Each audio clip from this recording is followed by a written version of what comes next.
ক্ষুদ্রতম সংখ্যা কাকে বলে? সবচেয়ে ছোট সংখ্যাকেই বলা হয় ক্ষুদ্রতম সংখ্যা। পরীক্ষায় অনেক সময় আসে 2, 3, 4 অথবা 5 অঙ্কের ক্ষুদ্রতম সংখ্যা লেখো।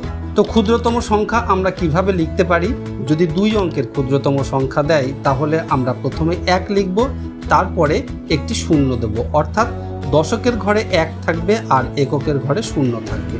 দুটি অঙ্ক দিয়ে একটি সংখ্যা তৈরি হলো, সেটি হলো 10, আর এই 10 হলো 2 অঙ্কের সবচেয়ে ছোট অর্থাৎ ক্ষুদ্রতম সংখ্যা। ঠিক একই রকমভাবে যদি 3 অঙ্কের ক্ষুদ্রতম সংখ্যা লিখতে বলা হয় তাহলে আমরা কি লিখব? শতকের ঘরে 1 লিখব আর দশকের ঘরে 0, এককের ঘরে 0, অর্থাৎ একের পরে দুটি শূন্য দেব। তাহলে 3টি অঙ্ক দিয়ে একটি সংখ্যা তৈরি হলো, সেটি হলো 100। 100 হলো 3 অঙ্কের ক্ষুদ্রতম অর্থাৎ সবচেয়ে ছোট সংখ্যা। ঠিক একই রকমভাবে যদি 4 বা 5 অঙ্কের ক্ষুদ্রতম সংখ্যা তৈরি করতে বলা হয় তাহলে আমরা কি করব? একের পরে 3টি শূন্য দিয়ে 4 অঙ্কের ক্ষুদ্রতম সংখ্যা তৈরি করে দেব।